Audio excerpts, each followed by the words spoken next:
forget what you think you know about the mafia, seriously. We're not talking about, your local neighborhood thugs here. Not at all. Imagine this criminal empire born in the absolute frozen wasteland of Soviet prison camps. Yeah, the gulags. And now, now they're pulling strings and everything from like illegal arms deals right up to the really shadowy corners of global finance. That's the Bratva, the Russian mafia. And it's a story, I think, with tendrils reaching far deeper into the global landscape than most people really appreciate. Right. We're looking at how this isn't just, isolated crime. It's a really sophisticated network that's kind of woven itself into international commerce and even, as some sources suggest, into geopolitics. Exactly. So today we're doing a deep dive into how this global power came to be.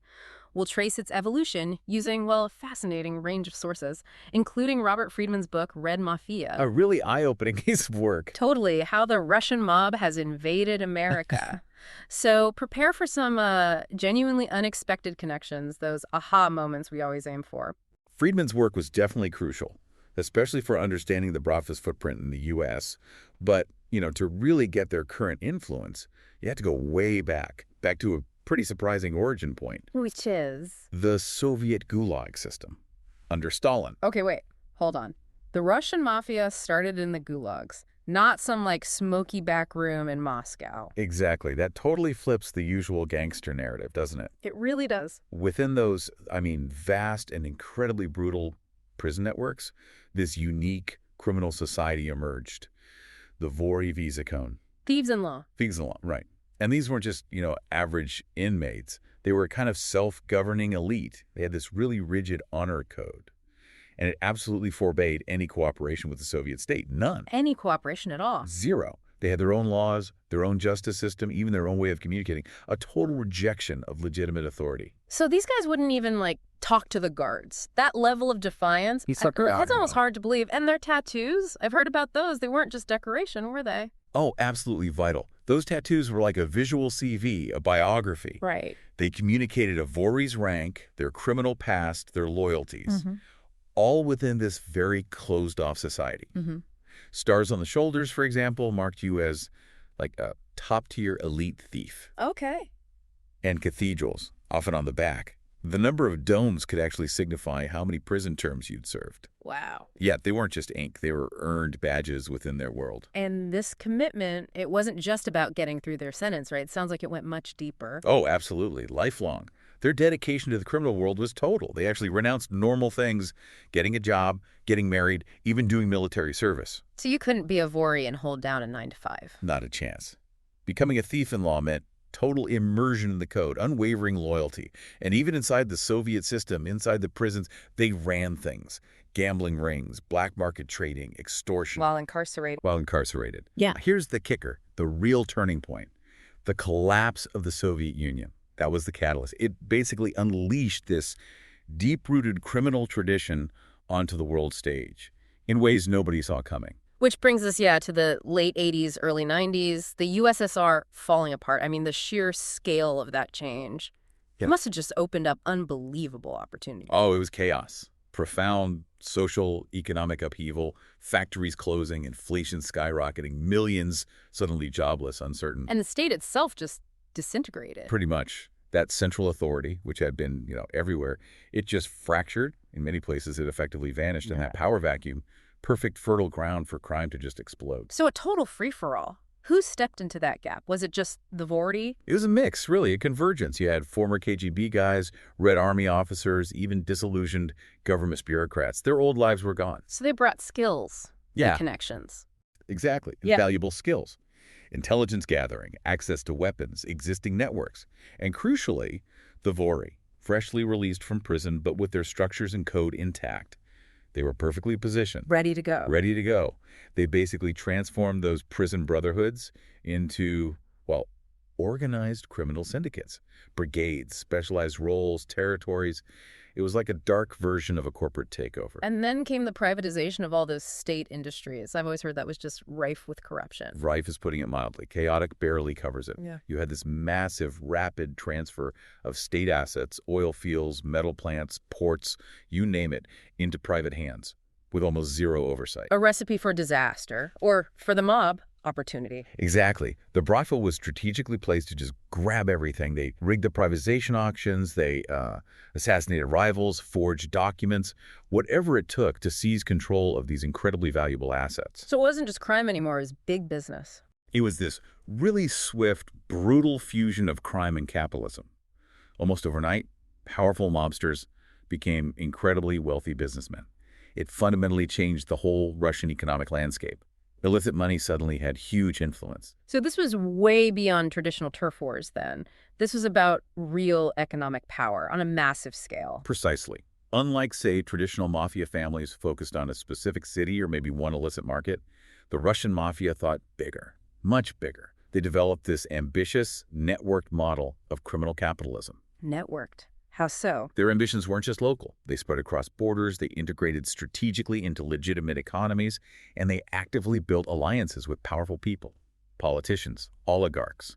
It was decentralized, but interconnected. And this is when we start hearing those big names, right? The Solntsevskaya Bratva, the Tambov gang. That's exactly when they emerged as major players. Solntsevskaya, based in Moscow, became arguably one of the richest, most global crime groups. Operations across Europe, Israel, North America, everywhere. And Tambov, St. Petersburg, right? Yeah, St. Petersburg roots. They got control over key ports, which is huge, and built really deep political connections. Then you had others like the Izmailovskaya group, maybe a bit more business savvy, focused on narcotics, arms. And the Chechen clans always sounded more overtly violent. They often were. Yeah. Deeply involved in kidnapping, smuggling, weapons trafficking, especially down in the North Caucasus, a more militarized kind of operation. So by the late 90s, it sounds like they were basically everywhere in Russia. Their reach was astonishing. Banks, insurance, media, even law enforcement, the FSB, significant infiltration. They operated with, well, near impunity a lot of the time because of those connections. And what happened when Putin came to power? Did they just vanish? No, not at all. They adapted. Many top figures kind of transitioned. They became businessmen, public figures. It just further blurred those already fuzzy lines between the state and organized crime. Yeah. You have to ask, how do you even fight that when the lines are so blurred? Which leads us across the Atlantic to the U.S. and back to Friedman's work on their infiltration there. How did they even get a foothold stateside? Well, after the Soviet collapse, you had this huge wave of Russian-speaking immigrants coming to the U.S. in the 90s. Seeking better lives, mostly? The vast majority, yes, absolutely. But unfortunately, that influx also provided cover for, seasoned criminals, ex-intelligence guys, smugglers, to just embed themselves within those new communities. Places like Brighton Beach in New York, L.A., Miami, Chicago. And what were they doing initially? Same stuff as back home? Started with the familiar, extortion rackets targeting other immigrants, sophisticated car theft rings, often shipping luxury cars back overseas, and big financial fraud. The gas tax scams, especially around New York and New Jersey, were massive, pulled in hundreds of millions. But they didn't stop there, did they? No, they diversified quickly, moved into more complex, more profitable stuff. High-stakes racketeering, drug trafficking, heroin, cocaine became big for them. Increasingly, cybercrime. Cybercrime, too. Oh, yeah. Everything from ransomware attacks on big companies or infrastructure down to sophisticated phishing schemes draining bank accounts. And they were smart. They built alliances with other groups already there. The Italian mafia families, Colombian cartels, broadened their reach. Friedman's book, though, it really highlighted how, in the U.S. at least, they often preferred sort of white-collar crime over just outright violence. Was that accurate? That was a key observation, yes. Yeah. It's not that they wouldn't use violence. They absolutely would if needed. But in the U.S., they often favored a more, let's say, subtle, financially driven approach. Like money laundering. Exactly. They became masters of it, using incredibly complex real estate deals, setting up webs of shell companies, businesses that only exist on paper, using offshore accounts in places with loose regulations, made tracing the money almost impossible. And corruption rather than confrontation. Often, yes. Bribing officials, gaining influence quietly rather than through overt force. It let them operate more discreetly, attract less heat from law enforcement. Okay, so now we get to the really sensitive part. The alleged connections to political institutions, specifically the NRA. Friedman touched on this, but it's become a bigger topic recently. Yes, and it's a deeply troubling aspect. These alleged links, particularly between Russian figures and the NRA, really hit the headlines with Maria Butina. The gun rights advocate. Right. Presented herself that way, gained access to high-level NRA events, met prominent Republicans. Then, 2018, Arrested, convicted, acting as an unregistered Russian agent. And she wasn't acting alone, was she? Alexander Torshin's name always comes up too. Precisely. She worked closely with Torshin. He was a Russian banker, politician, and someone long suspected of having, let's say, significant ties to organized crime, specifically connections to the Tiganskaya gang in Moscow. So what was the alleged goal there? What did the Senate Intelligence Committee find? Well, the findings suggested their activities, Butina and Torshin's, were part of a broader Russian effort. The idea was potentially using the NRA as a kind of backdoor. A backdoor for what? To influence U.S. politics, maybe launder money, cultivate relationships with influential conservatives. You have to wonder how much plausible deniability was built into that structure. Of course, the NRA has always strongly denied any wrongdoing. Vehemently. Yes, they have. Consistently denied it. But the allegations definitely raise serious questions. The concern, voiced by many, is whether the NRA, knowingly or maybe unknowingly, became a sort of vulnerable point. A soft target. A soft entry point, perhaps, for Russian operatives. Some possibly linked, directly or indirectly, to the Bratva or associated oligarchs.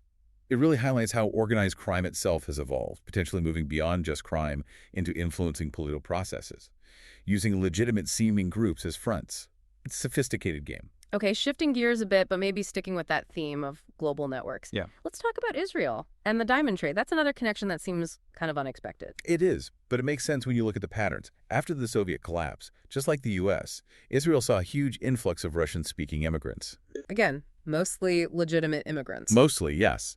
Right. But again, hiding within that wave were individuals linked to these expanding Russian crime syndicates. And Israel was attractive. Why Israel specifically? A couple of reasons.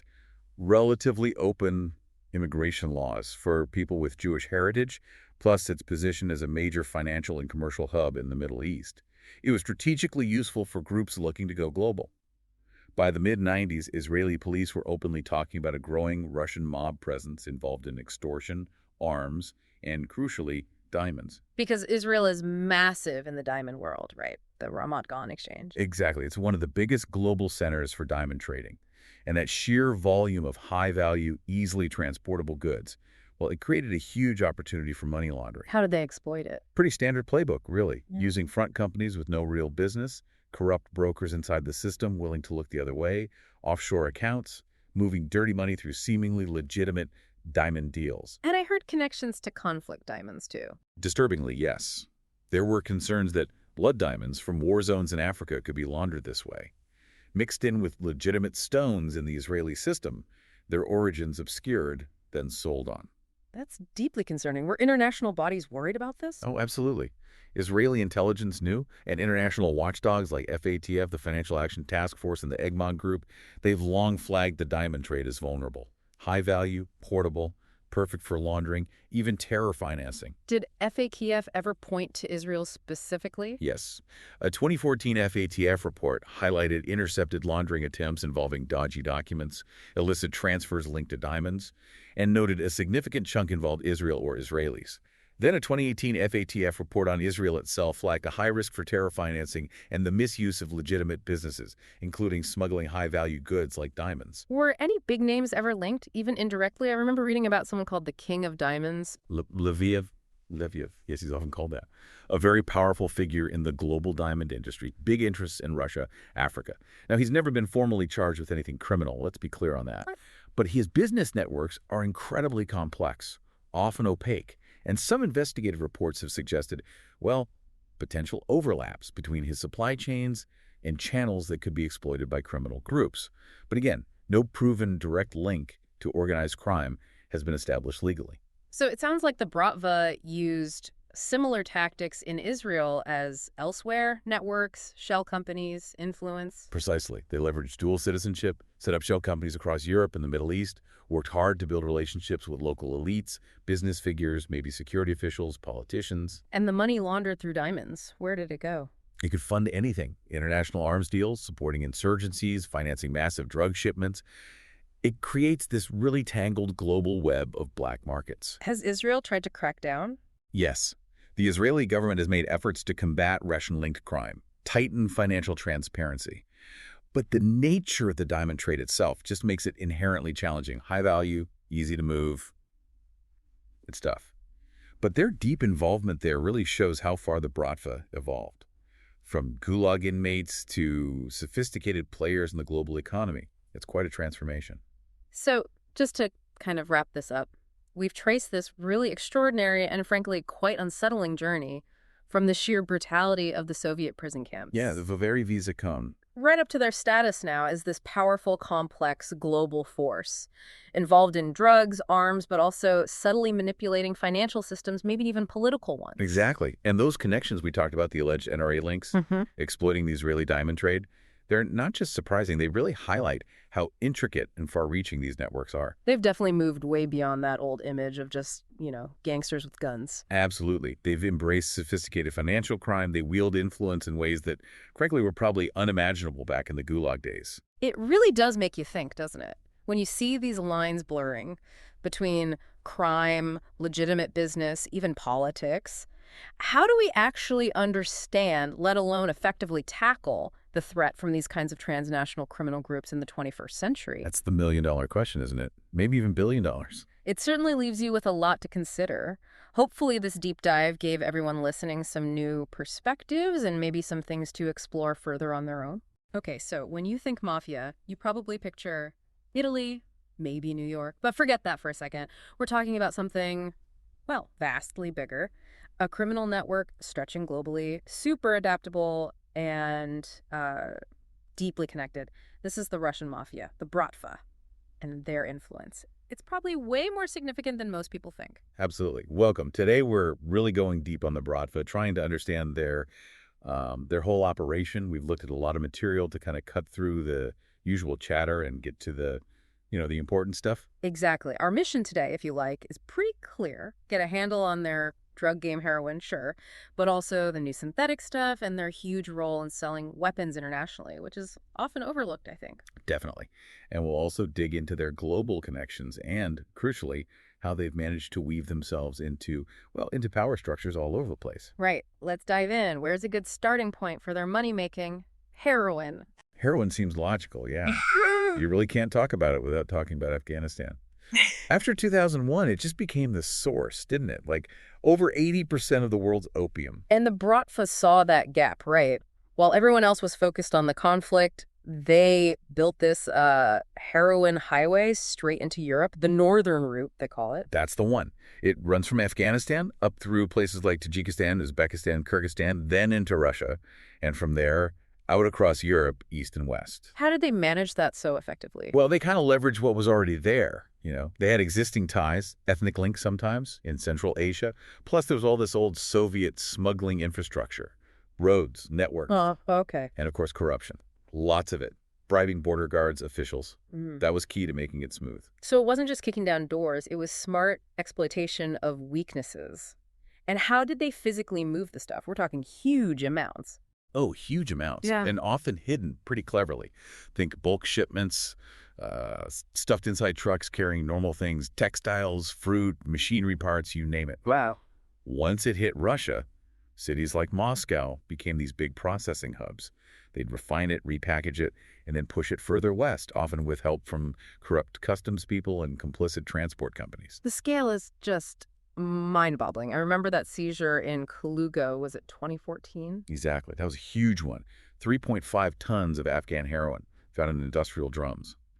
And the intelligence linked it straight to the Solntsevskaya Bratva, probably the most infamous of the groups. Big players. Definitely a major player internationally. And that shipment headed for Rotterdam. Street value estimated at, what, $500 million?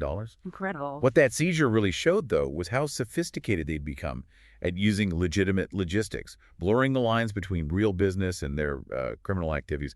Very few groups can do that on that scale. And it's not just an export problem, is it? This has a terrible impact inside Russia, too. Oh, absolutely devastating. Russia has horrific heroin addiction rates. And the Bratva profits twice, once exporting it, and then again selling it locally through, street gangs, even getting it into corrupt pharmacies. It's a disaster for the country. Okay, so heroin was the foundation. But they didn't stop there. They moved into cocaine early 2000s. Yeah, they diversified. And what's really interesting there is they built these direct alliances, quite strategic ones, with Colombian and Mexican cartels. Not just buying and selling, but proper partnerships. Exactly. And part of that was driven by the Bratva emerging as arms suppliers themselves. Ah, the old arms for drugs swap. But on a massive scale, it's almost like a throwback, a barter system for global crime. Precisely. They'd offer Soviet-era weapons rifles, RPGs, you name it, for cocaine. Yeah. Neatly bypassed banks, harder to trace. And you saw this uptick in Russian shipping activity in South American ports. Venezuela, Ecuador, Brazil. Under flags of convenience, I assume. Often, yes. Makes it harder to pin down who owns the vessel.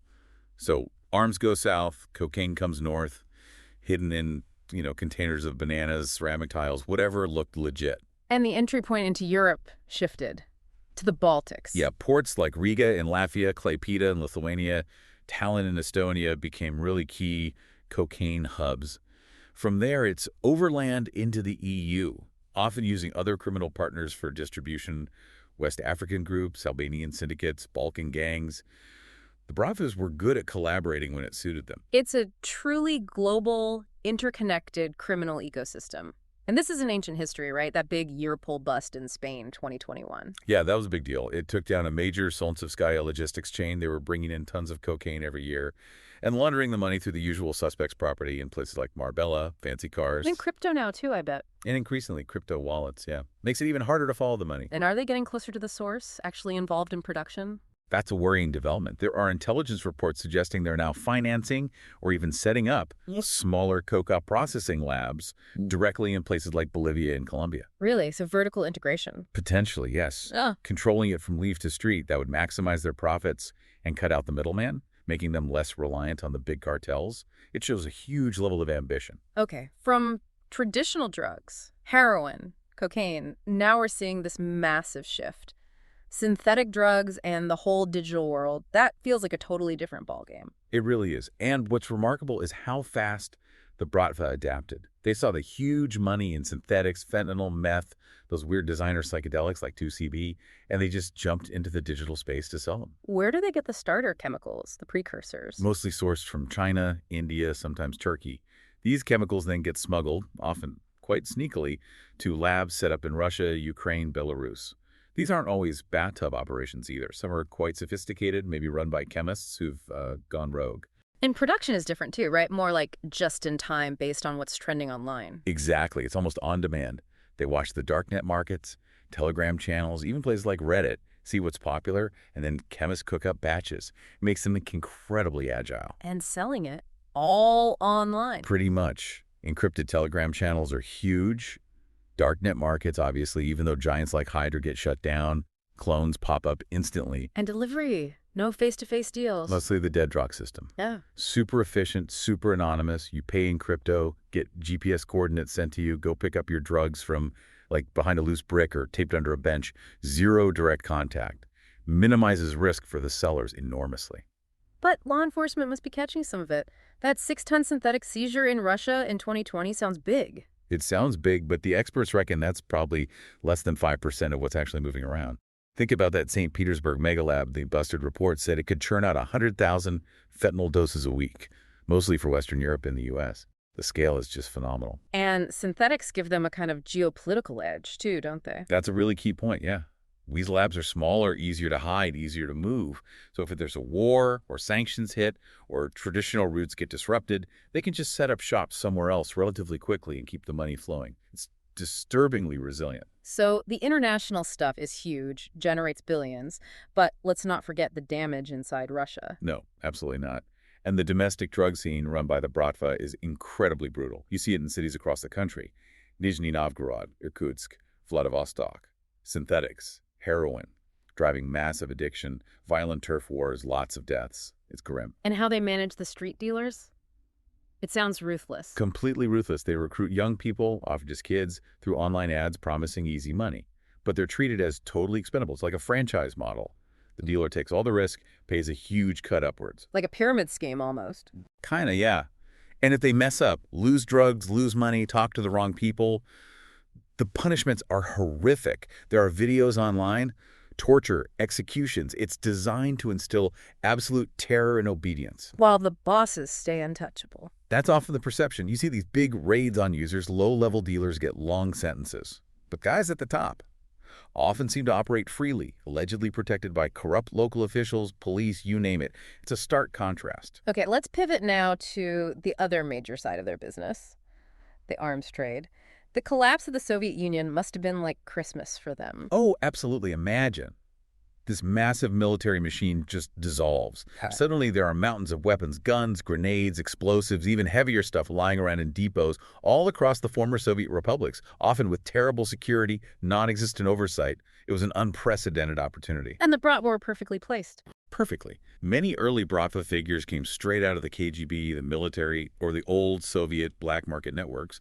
They knew the systems, they knew the people, they knew where the weapons were, and crucially, they knew how to move things, how to get fake paperwork. So weapons just started vanishing. In huge quantities, stuff would disappear from official inventories in, say, Ukraine or Russia, and then months later it would pop up in a war zone in Africa or the Balkans during the Yugoslav wars. How'd they manage the paperwork, the logistics? Forged end-user certificates were common, setting up front companies in places like Cyprus, Moldova, Dubai, and, of course, bribery.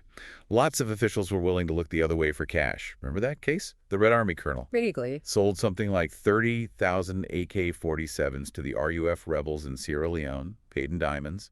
That really highlights that early arms for resources strategy, and the Bratva were right in the middle, providing the logistics, the transport, making the connections. Their logistics skills seem just as sharp in arms as in drugs. Absolutely. They mastered using old Soviet-era cargo planes, Antonovs, Ilyushins, plus rusty freighters registered through shell companies. They became experts at hiding weapons inside shipments of legitimate goods. Like what?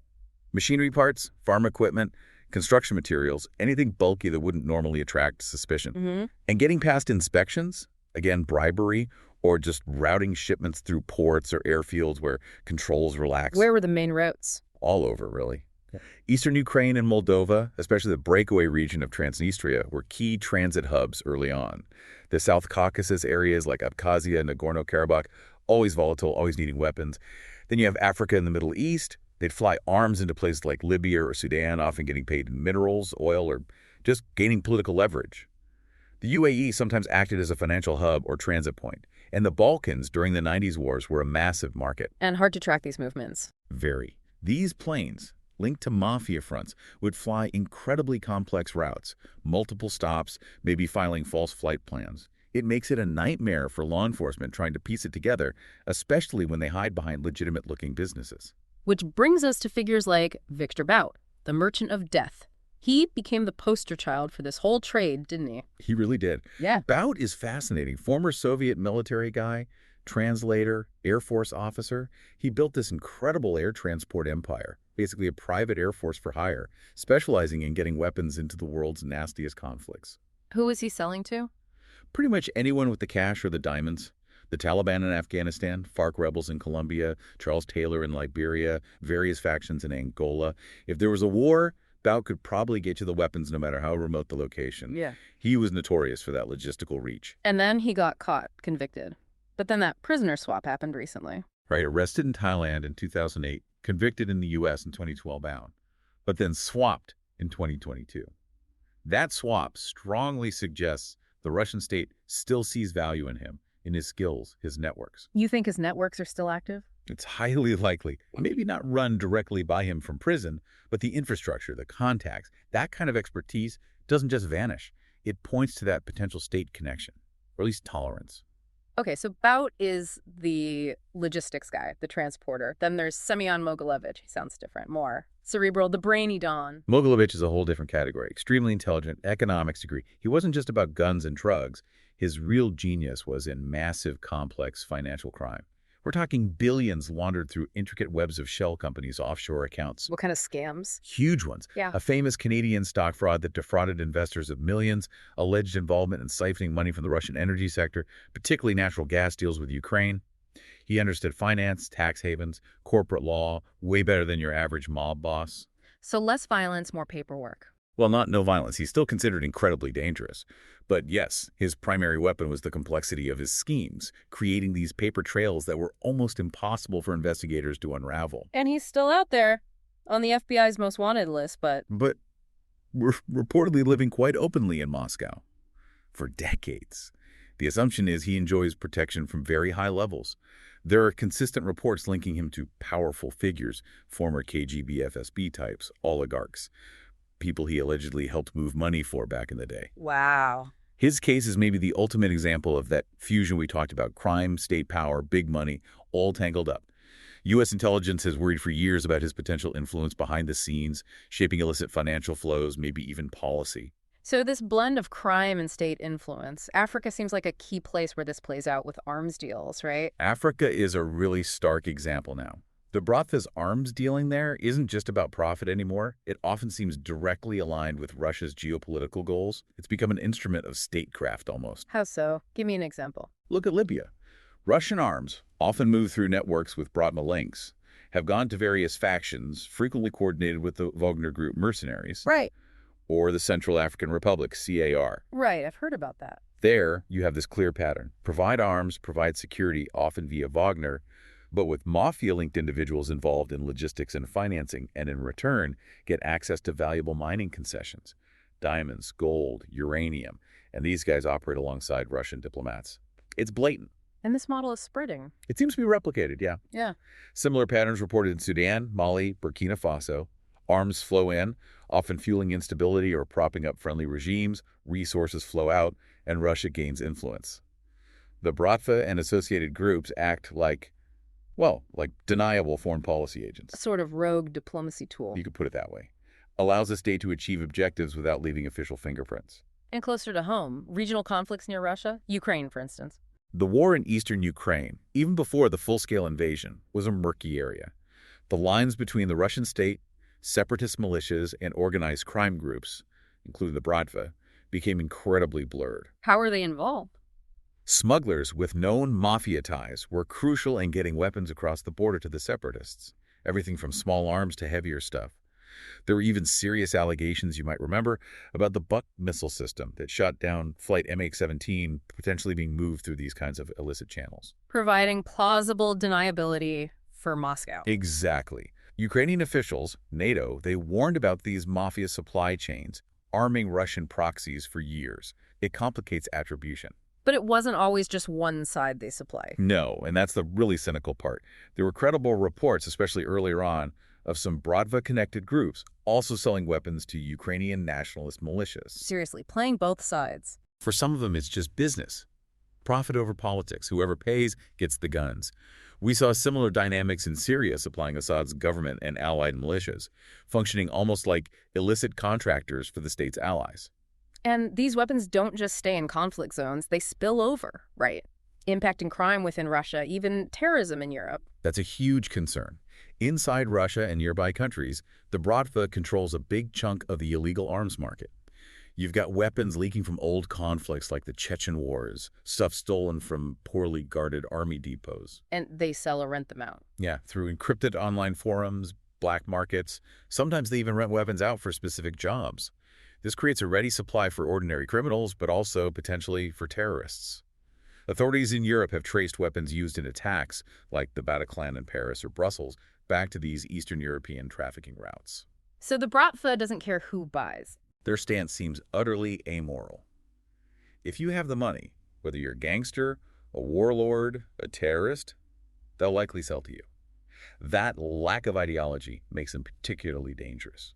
And just like with drugs, they've taken the arms trade digital too. Oh yeah, the shift is happening there as well. Darknet markets aren't just for drugs anymore. You can find listings for pistols, rifles, explosives available for purchase with cryptocurrency. How does delivery work for a gun bought online? Often through encrypted chats to arrange details, then maybe using freelance couriers, sometimes linked to the same networks, doing drug dead drops.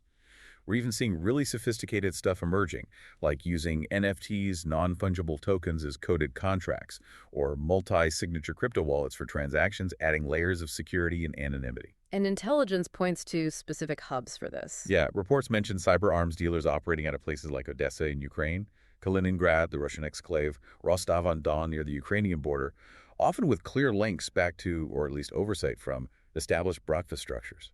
Okay, so let's try and wrap this up. What we're seeing is this incredible evolution of the Bratva. Absolutely. From post-Soviet chaos to a truly global, technologically savvy criminal conglomerate. Their reach in drugs and arms is vast, their methods sophisticated, and their integration with legitimate business and state power is deeply concerning. It's really clear they're not just mobsters in the traditional sense. This feels more like a parallel power structure. That's a good way to put it. With real global influence, capable of destabilizing regions, undermining governments, and fueling conflicts. And that hybrid nature seems key. Definitely. That blend of old-school organized crime tactics, fused with intelligence methods, oligarchic financial muscle, and technological prowess. It gives them this resilience, this near impunity in many parts of the world. So, thinking about all this, their deep entanglement in global finance, politics, conflict, what can actually be done. Yeah. If traditional policing only scratches the surface, how do you even begin to effectively tackle a threat that's woven so tightly into the system itself? It's definitely something to chew on.